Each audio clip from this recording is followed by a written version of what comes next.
कह कामयाबी आड़े गेट की सत्ता ही एक ताड़ी से मान गए सत्ता तवर तू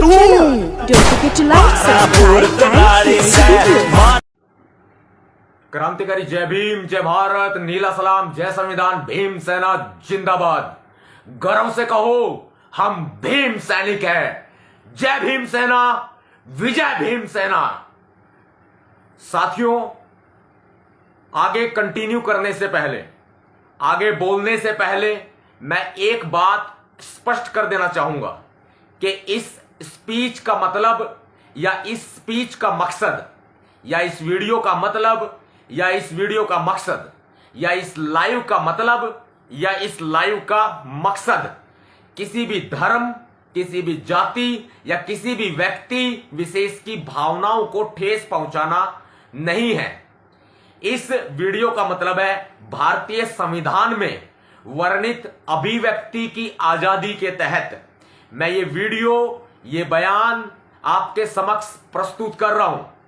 और जो बातें मैं आगे कंटिन्यू करूंगा वो एक बात मैं आपको क्लियर तौर पर बता दूं। इस वीडियो को शेयर कर दीजिए, बेशक आप इंस्टाग्राम पर देखें, फेसबुक पर देखें या यूट्यूब पर देखें या सोशल मीडिया के किसी अन्य प्लेटफॉर्म पर देखें या फिर आपको व्हाट्सएप पर कोई लिंक मिला हो, आप इस वीडियो को शेयर करके सब तक जरूर पहुंचा दीजिएगा। यह आपकी जिम्मेदारी बनती है, क्योंकि यह बात देश हित से जुड़ी हुई बात है। यह बात जो गरीब लोग हैं, जो परेशान हैं, जो आस्था की वजह से ठग लिए जाते हैं, सिर्फ आस्था की वजह से, यह वीडियो उसके लिए है। और मैं बताना चाहूंगा, आपने नाम तो जरूर सुना होगा, बागेश्वर धाम। बागेश्वर धाम की स्थापना उसने कब की, कैसे की, क्या करना था, मैं इस पर नहीं जाना चाहूंगा। बेसिकली मैं बात बताना चाहता हूं, इस ट्रस्ट की या सोसाइटी की आड़ में इन्होंने सोसाइटी एक्ट में एक रजिस्ट्रेशन करवाया हुआ है समिति का, जो कि इनकी एक नाम रखा हुआ है इन्होंने जन सेवा समिति के नाम से। शुरू में भी उसका कुछ नाम है और जन सेवा समिति के नाम से करके ये उन्होंने रजिस्ट्रेशन करवाया हुआ है। और फंडिंग लूटने का काम लोगों से किया जा रहा है। यह मैं आपके सामने बड़ा खुलासा कर रहा हूं। और देश हित से जुड़ी हुई बात इंपॉर्टेंट इसलिए है क्योंकि जो ये धीरेन्द्र कुमार गर्ग है, मैं इसको धीरेन्द्र कुमार गर्ग कहूंगा क्योंकि इसका जो रियल नेम है वो है धीरेन्द्र कुमार गर्ग उर्फ ढिल्लू। इसका गांव है गढ़ा गांव, नाम है इसका गांव है मध्य प्रदेश के छतरपुर जिले के गढ़ा गांव में इसका जन्म हुआ था। और इसको बचपन से शुरू में, अब पिछले कुछ सालों तक इसको ढिल्लू ढिल्लू कहकर के बुलाया जाता था। आप समझ रहे हैं, धीरेन्द्र कुमार गर्ग इसका असली नाम है। और जैसी मुझे सूचना प्राप्त हुई है, मैं ये नहीं कहता कि इस बात में सच्चाई होगी या फिर ये बात मैं प्रमाणित नहीं करता, लेकिन जैसे हमें सूचना मिलती है वैसी मैं आपके सामने ये प्रस्तुत कर रहा हूं। और कुछ बातें हैं जो मीडिया में नहीं आ पाई हैं, मैं वो भी आपके सामने रखूंगा जो देश हित की बात है। इसीलिए मैंने इसका नाम सबसे पहले बताया है। भाई, इन महाशय का नाम जो है वो धीरेन्द्र कुमार गर्ग है और धीरेन्द्र कृष्ण शास्त्री का इसने चोला ओढ़ रखा है उर्फ ढिल्लू। ढिल्लू इसको कहते थे इसके गांव के अंदर, अभी कुछ साल पहले तक भी कहा जाया करता था। मैं आपको बताता हूं, देखिए, एक सबसे बड़ी बात है कि ये जिस आस्था के नाम पर, जिस देवता के नाम पर, जिस धर्म के नाम पर लोगों को मूर्ख बनाने का काम कर रहा है, लोगों को भ्रमित करने का प्रयास कर रहा है, लोग आजकल अंधविश्वास में इसके पास दौड़े चले जाते हैं। और इसके बागेश्वर धाम से जो मैं सबसे बड़ी बात आपके सामने करना चाहूंगा, पिछले 6 महीने के भीतर 21 से ज्यादा लोग लापता हो चुके हैं, जिनका कोई अता पता नहीं है, जिनमें बच्चे भी शामिल हैं, जिनमें महिलाएं भी शामिल हैं। एक सबसे बड़ा सवाल है, यह संख्या तो वो संख्या है जो कि एफआईआर के ऊपर आ पाई है।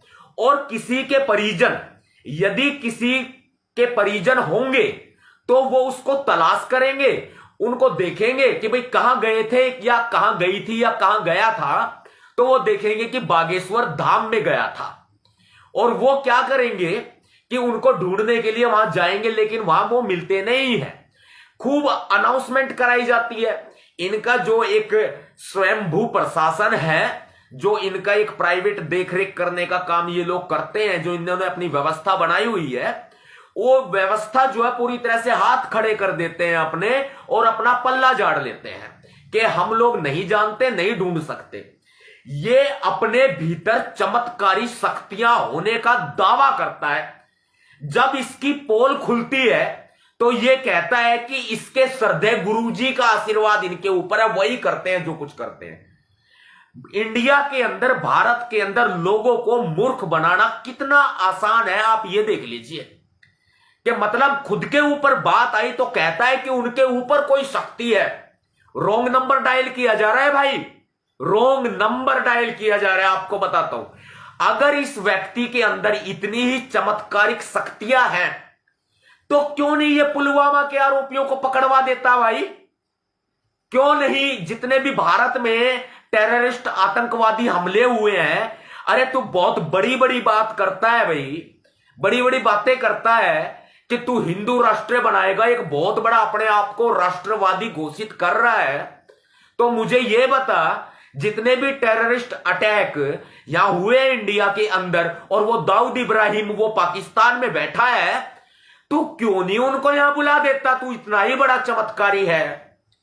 मेरा किसी की भावनाओं को ठेस पहुंचाने का कोई तात्पर्य नहीं है, लेकिन भाई आंखें खोलो, आंखें अपनी आंखें खोलिए। इनके पास में जो तिजोरी वाले जाते हैं ना, जिनके पास में बड़ा एक ऐसा बैंक बैलेंस है, उसके अलावा जिनके पास ब्लैक मनी है, उस ब्लैक मनी को व्हाइट कराने के लिए इसके पास जाते हैं। इसकी समिति, इसकी सोसाइटी जो है और इसका ट्रस्ट जो है, उसमें ये ब्लैक टू व्हाइट करते हैं। 60-40% का रेशियो है इनका। ये क्या करता है धीरेन्द्र करता है कि 60% तो सामने वाले बंदे को दे देता है जो इसको ब्लैक मनी ला करके देता है, और 40% ये अपने पास रख लेता है। ये इस तरीके से धन जोड़ने का काम कर रहा है। आप ये बताएं, जो प्रजा सामने बैठी होती है, मैं इस बात पर आऊंगा दोबारा से इस बात पर आऊंगा। मैं पहले ये कंप्लीट कर दूं कि जो 21 लोग लापता, 21 से ज्यादा लोग लापता हैं, उनकी क्या डिटेल है, मैं वो बात बताऊंगा जो पिछले 6 महीने में लापता हुए हैं। आप इस वीडियो को शेयर करो भाई, जो सारे साथी जुड़े इस वीडियो के साथ में, ये बहुत जरूरी है। लोगों की आंखें खोलना बेहद जरूरी है। आपको मैं बताता हूं कि ये जो धन इकट्ठा कर रहा है, ये इकट्ठा कर रहा है पूंजीपतियों से इकट्ठा कर रहा है, ये ब्लैक मनी को व्हाइट बनाता है। ठीक है, जैसे हमें सूचनाएं प्राप्त हो रही हैं, और ऐसा करते हैं ये लोग भाई। रामदेव कर रहा, इससे पहले एक आया था देवकी नंदन कुरकुरा, ढिल्लू से पहले आया था, ढिल्लू से पहले देवकी नंदन कुरकुरा आया था। और आपको पता होगा किस तरीके से मैंने उसकी बखिया उधेड़ी थी, ये मालूम होगा आपको। जब वो हमारे 2 अप्रैल 2018 के भारत बंद का विरोध कर रहा था, और अपना स्वर्ण भारत बंद बुला रहा था, और आरक्षण का विरोध कर रहा था, उसकी ऐसी पांख पाड़ी थी, उसका देवकी नंदन कुरकुरे का ऐसी पांख पाड़ी थी उसकी। आपको सारा पता है, यूट्यूब पे सर्च करके देख लीजिएगा इसके बारे में, आप क्या हमने क्या बोला था और क्या इसकी कार्रवाई बैठाई थी हमने। अब ये एक नया पिलूरा आया है, एक नया पिलूरा आया है, ये जो सामने इसके प्रजा बैठी होती है, ढिल्लू के जो सामने प्रजा बैठी होती है, आपको बताते हैं ये प्रजा इसकी समर्थक नहीं है। मैं खुद ढिल्लू आपको यह बात कहना चाहूंगा कि यह प्रजा आपकी समर्थक नहीं है। यह प्रजा अंधविश्वास में आई हुई प्रजा है। यह जनता अंधविश्वास में, इनकी आंखों पर पट्टी बंधी हुई है। यह वो आई हुई जनता है जो सोशल मीडिया पे जो तुमने बवंडर मचा रखा है एक बड़ा कि ये चमत्कारी है, ये उसमें भरोसा करके तब आते हैं। और ऐसी कई महिलाएं हैं जिनको सांस लेने में वहां तकलीफ हुई, मैं नाम भी बता दूंगा भाई, मैं बता ही देता हूं, जिनको वहां सांस लेने में तकलीफ हुई।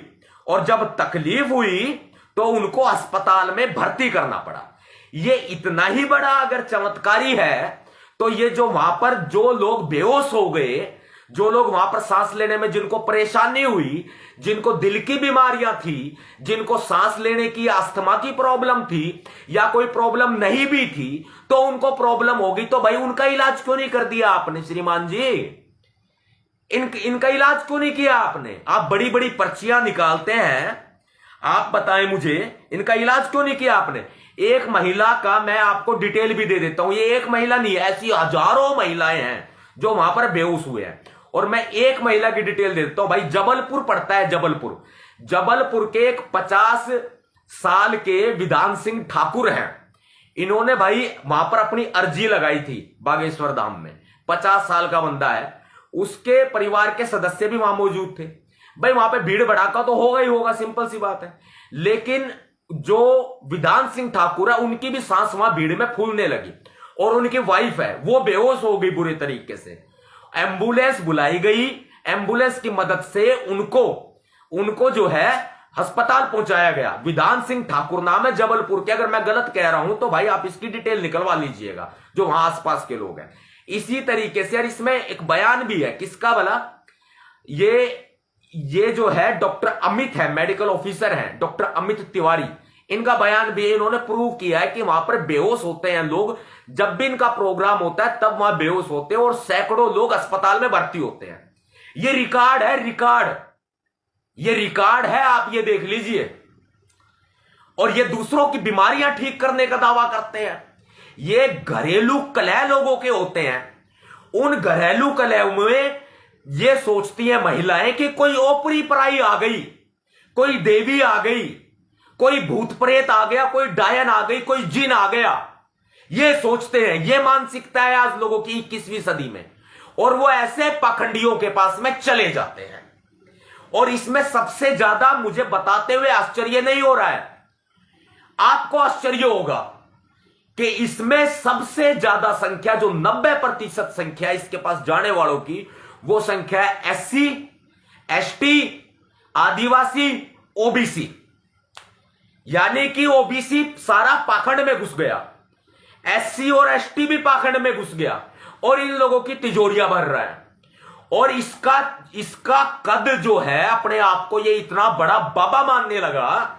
ढिल्लू जो है, जो गढ़ा गांव में पैदा हुआ छतरपुर के, धीरेन्द्र कुमार गर्ग, ये अपने आप को इतना बड़ा बाबा चमत्कारी मांगने लग गया है, अपने आप को भगवान मानने लग गया। ये जो है, आप बताएं मुझे कि ये सरेआम ये अब धर्म के नाम पर द्वेष फैलाता हुआ घूमता है।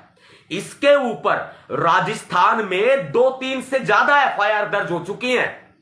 लेकिन राजस्थान की पुलिस ने कार्रवाई क्यों नहीं की? भाई हम मुख्यमंत्री अशोक गहलोत से सवाल पूछते हैं। CM अशोक गहलोत ने इस मामले में धीरेन्द्र कुमार शास्त्री के खिलाफ जो गंभीर धाराएं हैं, जिनमें गिरफ्तारी तो बनती ही बनती है, आपने इसको गिरफ्तार क्यों नहीं किया? नहीं भी किया, चलो मान के चलो, हम अनिश कुमार की अगर अथॉरिटी सुप्रीम कोर्ट की निकाल करके देखें कि भाई अगर मान के चलो इनको सम्मन पेश करना, तो सम्मन पेश करके इनको जांच में शामिल अब तक क्यों नहीं किया? भाई सबसे बड़ा सवाल है। आप कानून का पालन श्रीमान अशोक गहलोत जी कर ही नहीं रहे हैं। उधर से बीजेपी इसको पूरा शय दे रही है, RSS इसको पूरा शय दे रहा है। इससे पहले देवकी नंदन कुरकुरा आया था, उसको उठने से पहले ही हमने यूं दबा दिया, उसको हमने दबाया, खुल करके कहते हैं भाई हमने दबाया है। और ये जो बागेश्वर धाम के नाम से जो लोगों को मूर्ख बना रहा है धीरेन्द्र कुमार गर्ग, मैं वादा करता हूं आपसे, इसको भी यूं दबा दूंगा, यूं। ज्यादा उछलने की कोशिश ना करे। ये आरक्षण का विरोध कर रहा है और अपने उसके ऊपर जो इसका मेन गेट इसका प्रोग्राम का बनाया जाता है, अब की बार इसने बाबा साहब अंबेडकर जी की अरे फोटो लगाई वहां पर। और ये फोटो आपको पता है इसने क्यों लगाई? ये फोटो इसने इसलिए लगाई क्योंकि इसके कार्यक्रम में सबसे ज्यादा SC और ST जाते हैं, OBC जाते हैं। तो उनको ये दिखाने के लिए कि ये भी एक बहुत बड़ा दलित हितैषी है। और अपने बहुजन समाज के लोग तो भाई दिल के इतने इतने इतने नरम हैं कि किसी भी ऐरे गहरे नत्थु खैरे पर उठा करके भरोसा कर लेते हैं, चाहे वो किसी भी जात का हो, चाहे वो किसी भी धर्म का हो, उसके ऊपर विश्वास कर लेते हैं। और यही हालात यहां हो रहे हैं। 21 से ज्यादा लोग जो है इसके यहां से गायब हो चुके हैं और जो एफआईआर भी दर्ज है उनके लिए। अब सवाल हम पूछते हैं भाई आपसे कि ये लोग कहां हैं। इसकी जिम्मेदारी धीरेंद्र कुमार गर्ग की बनती है, उर्फ धीरेंद्र कृष्ण शास्त्री उर्फ ढिल्लू। ढिल्लू की ये जिम्मेदारी बनती है पूरी कि भाई ये लोग लापता हुए, इन लोगों की खोजबीन में आपने क्या प्रयास किए। या फिर एक मूवी आई थी ना अभी, आश्रम देखी होगी आपने, एक वेब सीरीज थी आश्रम। या फिर आपने वो अड्डा बना लिया है जहां पर सारी की सारी मादक पदार्थों की तस्करी की जाती है, लोगों को ऐसे बनाया जाता है जैसे कि फिल्म में दिखाया गया है। मैं क्वेश्चन मार्क लगा रहा हूं, मुझे नहीं पता है, मैं क्वेश्चन मार्क लगा रहा हूं। क्या महिलाओं का इस्तेमाल किया जा रहा है? आप इनके बोलने का तरीका देख लो, ये मुझे सिखा देंगे कि भाई मैंने तू तड़ाक करके बात की है। भाई जैसा व्यक्ति होगा वैसे उससे बात करी जाएगी। और भाई श्रीमान जी, मेरी बात का बुरा मत मानना, देख मैं हरियाणा का हूं और हमारी भाषा इसी है, ठीक समझ गए? इसलिए ना इज्जत तय बात कर रहा हूं, इज्जत तय प्यार तय बात करी है, और प्यार तय कह रहा हूं भाई यो लोगा ने मूर्ख बनाने का काम धंधा बंद कर दे, इससे बढ़िया कुछ कमा, ज्यादा बढ़िया रहेगा।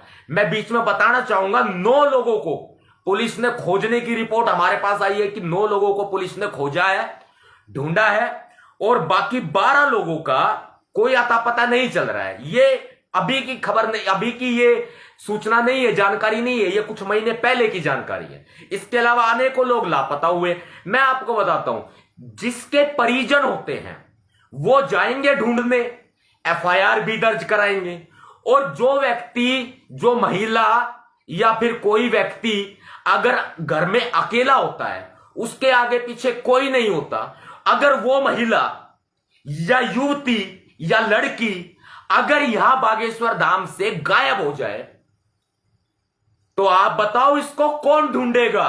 उसका तो कोई अता पता चलेगा ही नहीं, उसके तो परिजन है ही नहीं, उसका अता पता चलेगा नहीं, उसकी एफआईआर दर्ज होगी नहीं। यहां ये लोग फायदा उठा रहे हैं, धर्म के नाम पर मसाला फेंका जा रहा है, मसाला दबा के मसाला फेंका जा रहा है। और जो महिलाएं, भाई मेरी मां है, मेरी बहन है, मेरी बेटियां हैं, मेरे बच्चे बराबर हैं, जो यहां जाते हैं, मेरी बहन बराबर है, मेरी मां बराबर है, मेरे बुजुर्ग बराबर हैं।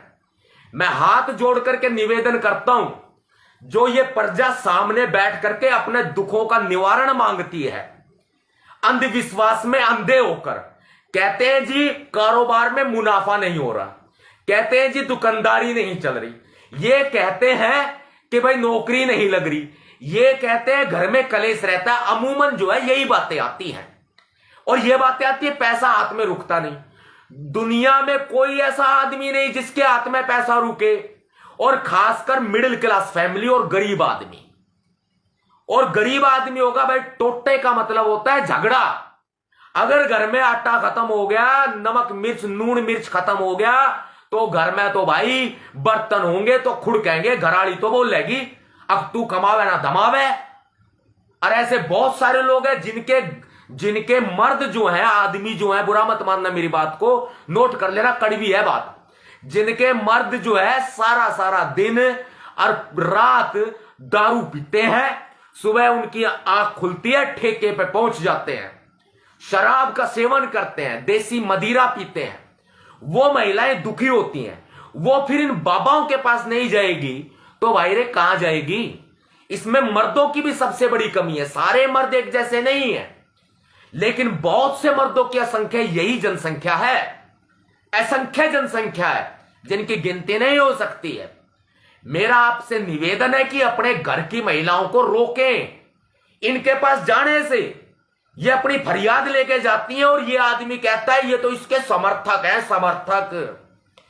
जिस दिन, सुनो भाई, सुन लो मेरी बात को कान खोल करके, और धीरेंद्र कुमार गर्ग भी सुन ले, धीरेन्द्र कुमार गर्ग उर्फ धीरेन्द्र कृष्ण शास्त्री उर्फ ढिल्लू, जिस दिन तुम्हारा ये पाखंड का चोला उतर गया ना तुम्हारे ऊपर से, और जिस दिन ये जनता जाग गई, जिस दिन अंधविश्वास का पर्दा लोगों की आंखों से हट गया, उस दिन तुम सड़क पे आ जाओगे। सड़क पे, याद रखना, ज्यादा दिन तक तुम्हारा ये ड्रामा चलने वाला नहीं है। और मैं गिना दूंगा ऐसे मंदिर, छोटे छोटे मढ़ी बना रखी है, कुटी बना रखी है। हमारे गुड़गांव में भी है ऐसे, हमारे गुड़गांव में भी है, बताऊंगा मैं, एड्रेस भी बताऊंगा। वहां पे महिलाओं को 4-5 को पकड़ लेते हैं, उनके घर परिवार की होती है, और उनके पता है क्या, वो उनका सर घुमवाते हैं आप ऐसे नीचे ऊपर करके, वो बाल खोल लेती हैं अपने कि उनमें भूत आ गया या उनमें कोई देवता आ गया, ऐसे करते हैं ये। और फिर लोग धीरे धीरे इनके पास आते हैं। अरे किसी की घरवाली किसी तरह नाराज होगी तो वो पति जाएगा, अपने अंदर भूत होने का नाटक दिखाएगा, उसके घरवाली भाई मान जाएगी। किसी का पति नाराज होगा, घरवाली जाएगी और अपने अंदर भूत होने का नाटक दिखाएगी, और भाई पति मान जाएगा। और ये देखेंगे फिर कैसे गृहस्थी चलनी है। लेकिन भाई ये झगड़े खत्म नहीं होंगे, ये दुनियादारी के झगड़े हैं। मैं आपको बता देता हूं, बड़ी सीख दे देता हूं, दुनिया का कोई भी बाबा, कोई भी जो धर्मात्मा अपने आप ने कहता हो, मैं गारंटी देता हूं वो आदमी आपको ये बात नहीं बताएगा जो मैं बताने वाला हूं। मेरी बात को सुन लो ध्यान से। अगर जीवन है तो सुख भी है और दुख भी है, जिंदगी है तो सुख भी है और दुख भी है। और दुख को देख करके तुम काहे घबराते हो? एक दिन तुम अपनी जो सब्जी बनाते हो ना, उस सब्जी में नमक और मिर्च मत डालो, सब्जी उबाल करके खाओ, आपको पता लग जाएगा दुख क्या होते हैं।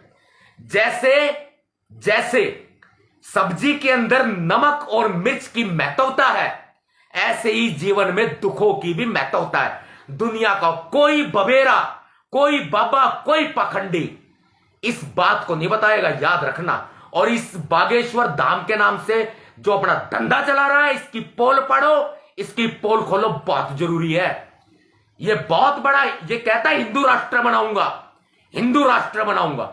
मैं किसी धर्म को ठेस नहीं पहुंचाना चाहता। मैं ये प्रमाणित करता हूं कि मेरा मकसद किसी धर्म को ठेस पहुंचाना नहीं है, किसी जाति को ठेस पहुंचाना नहीं है, किसी व्यक्ति विशेष को ठेस पहुंचाना नहीं है, किसी की भी भावनाओं को ठेस पहुंचाने का मेरा कोई मकसद नहीं है। लेकिन मैं बड़ी बात कहता हूं, भारत के संविधान में बाबा साहब अंबेडकर जी ने मौलिक अधिकारों में धर्मनिरपेक्षता का अधिकार दिया है। कोई भी व्यक्ति किसी भी धर्म को मान सकता है, यह हमारा भारत है। या हिंदू, मुस्लिम, सिख, ईसाई आपस में सब भाई भाई। और जो जाति के ऊपर तुम करते हो अत्याचार, बंद कर दो ये अत्याचार और बंद कर दो ये अत्याचार। ये मेरा कहना है तुमसे। हर एक व्यक्ति को अपना धर्म मानने का अधिकार है। भारत कभी भी हिंदू राष्ट्र नहीं बनेगा और हम नहीं बनने देंगे। किसी भी धर्म को ठेस पहुंचाने का मकसद नहीं है। हिंदू धर्म में पैदा हुआ हूं भाई, ठोक करके कहता हूं, लेकिन पाखंडी नहीं हूं। मैं सभी धर्मों का सम्मान करता हूं, सभी धर्मों की इज्जत करता हूं। हिंदू धर्म की, सिख धर्म की, मुस्लिम धर्म की, बौद्ध धर्म की, जैन धर्म की, मैं, और इसके अलावा पारसी धर्म है, जितने भी धर्म है, मैं सारे धर्मों की बराबर इज्जत करता हूं, सारी जातियों की बराबर इज्जत करता हूं, बराबर सम्मान करता हूं। मेरा धर्म मानवता का धर्म है, मेरा धर्म इंसानियत का धर्म है। मैं एक ही धर्म को मानता हूं जो कि इंसानियत का धर्म है, जो हमें इंसानियत सिखाता है, जो हमें मानवता सिखाता है। क्रांतिकारी जय भीम, जय भारत, नीला सलाम, जय संविधान, भीम सेना जिंदाबाद, जय भीम सेना, विजय भीम सेना। गर्व से कहो हम भीम सैनिक हैं। लाइक, शेयर और कमेंट ठोक दो आज।